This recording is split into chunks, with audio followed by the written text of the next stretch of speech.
in terms of integration with related practices, Yolanda, the integration of change management with other practices is emerging more as a must-have versus a nice-to-have. What learnings can you share around integrating change management with project management and agile practices? So there are these amazing trends, and then there's South Africa, and then there's reality.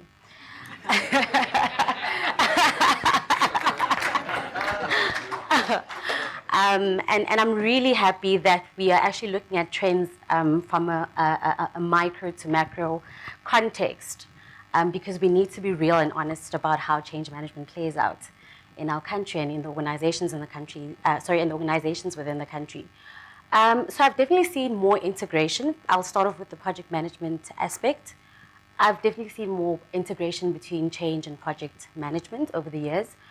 However, that level of integration, to a very large extent, is informed by the organizational maturity levels around change management. So, to what extent does the does the organization value change management? What are the general perceptions of change management in the organization? Where is change management positioned as a capability in the organization? Is it in the strategy office? Is it in the PMO, where you have closer integration with project management?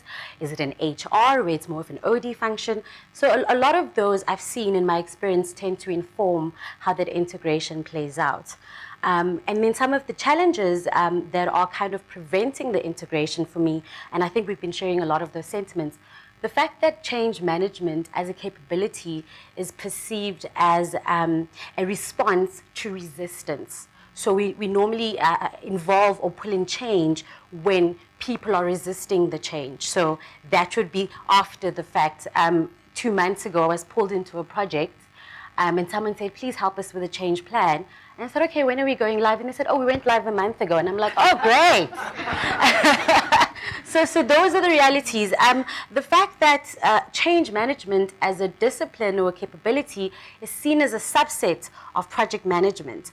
And I think project managers and organizations not realizing that change management facilitates benefit realization through taking people on the journey. And as typical as the term is, that is the reality, because you may have an amazing solution, you may have an amazing technology, but if people don't get it, they don't understand it, you don't consult them, you don't take on the journey, that solution or implementation won't land and your benefits won't be realized. It's as simple as that. So those are the challenges that currently exist within the South African organizational context. The benefits, though, I have been privileged, because I'm so passionate about change management, to work with project managers and change leaders that get it and understand it. And when that happens, there's so much benefit, not just for the project itself, for the people driving the change, but also for the people that are impacted by the change, because we're able to manage and identify the people impacts. We're able to identify risks. We're able to manage those risks. We're able to mitigate those risks. We're able to address people's concerns up front rather than after the fact. So there's a very proactive management of the people issues. And also just the feedback loop and from a communication perspective, the fact that you're able to address and provide messaging and communication to your impacted audience and getting feedback and information from that audience and relaying it back to the change team in terms of what's working and what's not working, and that adds a lot of value. So that's how I've seen that play out in a project management context. Agile. So we know that agility is an important a concept and a principle for organizations considering the speed and the rapidness of change management. The reality, though, is that Agile, as an implementation approach, at the moment, currently sits within the IT space. And the challenge for a lot of organizations is the understanding and the awareness of that approach doesn't exist from a leadership perspective, doesn't exist outside of the IT space.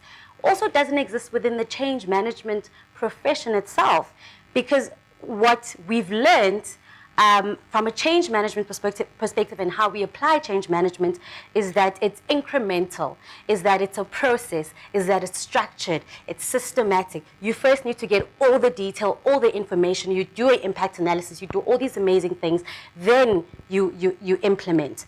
But Agile challenges all of that because it says we're not certain as to what the level of impact is going to be. How do you then take people on the journey when there's uncertainty around how they're being impacted? And that's the challenge for us change management practitioners in respect of Agile, just in time and fit for purpose. So it's about looking at how do I provide just in time information, relevant information that might potentially change as well. How do I communicate with my audience when group comms takes 7 days to approve a communication? How do I provide just-in-time training when the L&D team takes 20 years to build an e-learning module? So those are the existing challenges. So I think that the mindset shift also needs to happen amongst ourselves as the people who are driving the change from an Agile perspective, and use our role to educate business around the actual approach itself, because then we manage expectations better. When people know the approach that we're following, they may not necessarily know the detail, but at least they know that there's a level of uncertainty and there needs to be a sense of comfort around the level of uncertainty. So there's almost a need for us to have to change manage our organizations around Agile, because I know that we're seeing that a lot in our space where we're playing as well. There's a question here, and a question. You preempted my question. We do a lot of just-in-time communication.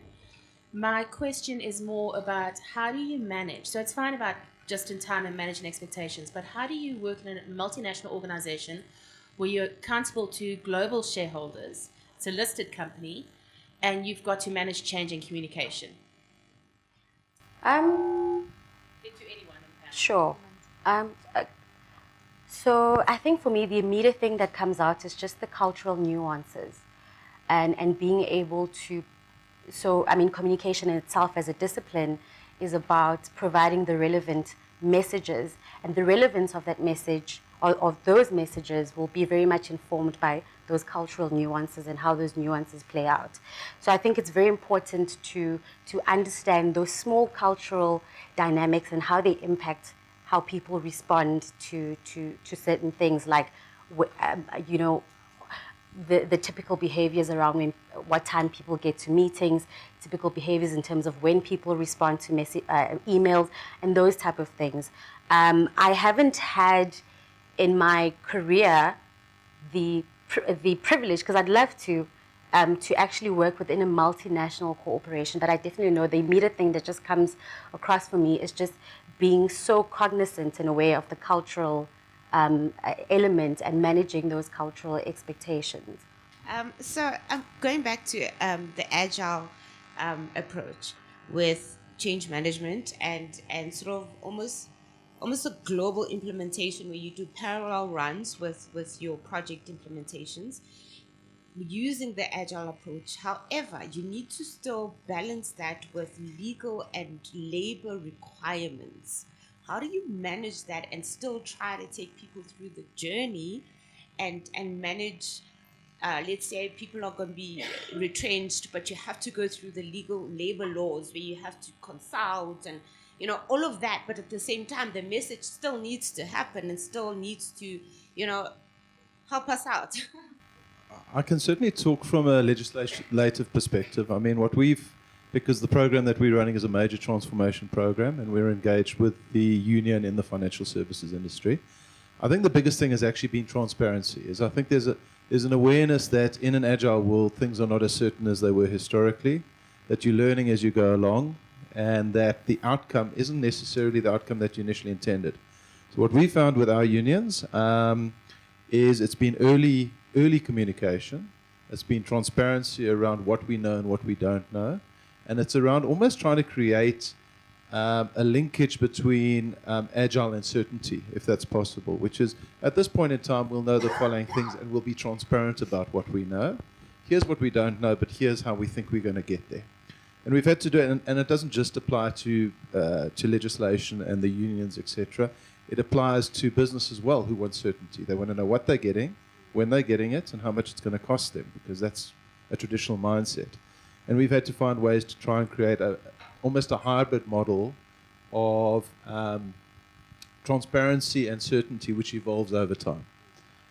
So I don't think there's any science to it. I mean, one of the conversations later is around measurement. But it is, we found just being open and honest about what we do and don't know has been helpful. If I just add to that, we went through a similar thing.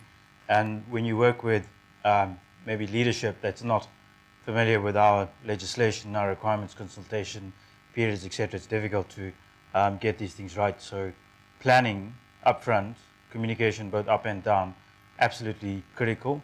And the other lesson that we learned was listening to our people and to our managers who have the day-to-day know-how of how things operate, because inevitably we realize things exist that way because of a very good reason. So you need to be able to understand all of those nuances. Sorry, anyone on the panel? So yes, I agree with the project management and change management. I think the integration that we're talking about hasn't happened yet. I think there's a very loose coupled integration that's lying there. I don't believe that it's fully integrated to the way that project management, and I'm sure change management will want to see it integrated. Just a comment there, and then a next question. I understand the international organizations and the culture changes there, but what's more worrying to me is that if you look at recent studies that's been done, says that 7-year-olds, kids that's 7 years of age, has got a better relationship with their counterparts South Africa, with their counterparts in India than they've got with people older than them. So I'm just wondering, how do you deliver the message? Because the message that goes to the 90s born and to a dinosaur like me is very different. So how do you handle that multiple way of your digital technology and that communication? How do you make sure you cater for all those different millenniums and the dinosaurs?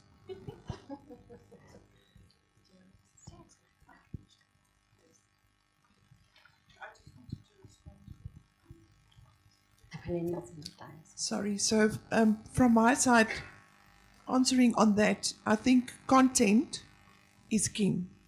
It's not about, it's what we want to communicate that needs to be there. It's maybe how we differ. So the millennials will say, for instance, so the medium that we use is maybe different for the different dinosaurs. But overall, the content and the message that we want to relate still stays the same for everybody. And just linking into that is, I'm not sure if any of you have watched Simon Sinek's video on why. Yes. And it certainly is something worthwhile watching, because he talks about the importance of messaging. So regardless of the medium that you're using, regardless of the age group that you're dealing with, the starting point is to answer, why are we doing this? Because it gives people a view of the purpose behind it. And if you understand purpose, you're able to move forward. So, and he references examples from Google, etc. But please, if you haven't watched it, I recommend that you do. Fantastic positioning on how to communicate to people.